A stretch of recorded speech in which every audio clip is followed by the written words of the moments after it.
কে কাকে আগে আক্রমণ করবে। ট্রাম্প একদিকে কূটনৈতিক পথ খোলা রাখার কথা বলেও ইরানের দিকে সামরিক শক্তি পাঠাচ্ছেন। অন্যদিকে তেহরান কড়া হুঁশিয়ারি দিয়ে জানায় তারা যুক্তরাষ্ট্র আক্রমণ করতে সব দিক থেকে প্রস্তুত। তাদের আঙুল নাকি অনেকদিন ধরেই ট্রিগারে আছে। আরব সাগরে মার্কিন যুদ্ধজাহাজের উপস্থিতি, পাল্টাপাল্টি হুমকি আর কূটনৈতিক অচলাবস্থায় যুক্তরাষ্ট্র ও ইরানের সম্পর্ক খুব ভয়ঙ্কর দিকে মোড় নিয়েছে। আলোচনার কথা বললেও বাস্তবে দুই দেশই শক্তি প্রদর্শনের জন্য প্রস্তুত হচ্ছে। প্রশ্ন হলো, এই উত্তেজনার ভেতরে কার কি দাবি আর যুদ্ধের আশঙ্কাই বা কতখানি।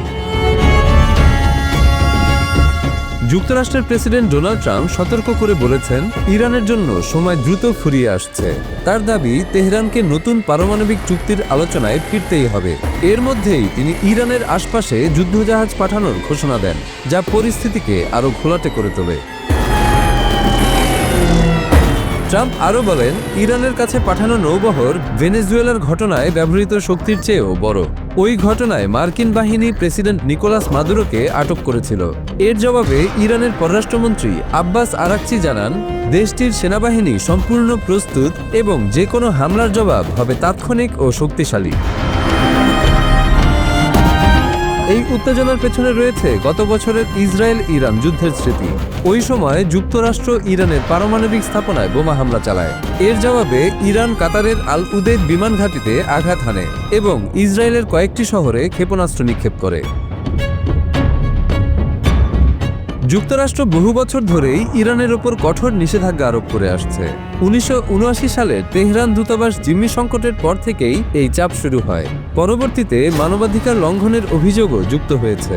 তবে গত 2 দশকে নিষেধাজ্ঞার মূল কেন্দ্রবিন্দু হয়ে উঠেছে ইরানের পারমাণবিক কর্মসূচি ও ব্যালিস্টিক ক্ষেপণাস্ত্র উন্নয়ন। বারাক ওবামার আমলে JCPOA চুক্তিতে ইরান ইউরেনিয়াম সমৃদ্ধকরণ সীমিত রাখে।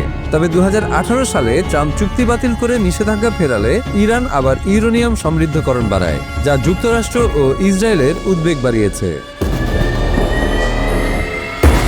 যুক্তরাষ্ট্রের দাবি, ইরানকে পুরোপুরি পারমাণবিক কর্মসূচি বন্ধ করতে হবে এবং ইউরেনিয়াম সমৃদ্ধকরণ একদমই করা যাবে না। মজুদ ইউরেনিয়াম হস্তান্তরের কথাও বলছে ওয়াশিংটন। একই সঙ্গে ব্যালিস্টিক ক্ষেপণাস্ত্রের সংখ্যা ও পাল্লা কমানো এবং আঞ্চলিক সশস্ত্র গোষ্ঠীগুলোর সঙ্গে সম্পর্ক ছিন্ন করার ওপরও জোর দিচ্ছে তারা। অন্যদিকে ইরানের প্রধান দাবি অর্থনৈতিক নিষেধাজ্ঞা প্রত্যাহার। নিষেধাজ্ঞায় দেশটির তেল রপ্তানি কমে গেছে, মুদ্রার মান ভেঙেছে এবং মধ্যবিত্ত শ্রেণী মারাত্মকভাবে ক্ষতিগ্রস্ত হয়েছে। তেহরান সীমিত আকারে হলেও পারমাণবিক কর্মসূচি ও ইউরেনিয়াম সমৃদ্ধকরণ চালু রাখার অধিকার চায়। ইরান ব্যালিস্টিক ক্ষেপণাস্ত্রকেও নিজের নিরাপত্তার মূল ভরসা মনে করে। ইসরায়েল ও মার্কিন ঘাঁটিতে আঘাত হানার সক্ষমতা তাদের জন্য কৌশলগত শক্তি। একই সঙ্গে আঞ্চলিক প্রভাব ও মিত্রদের সঙ্গে সম্পর্ক টিকিয়ে রাখাও তেহরানের কাছে গুরুত্বপূর্ণ।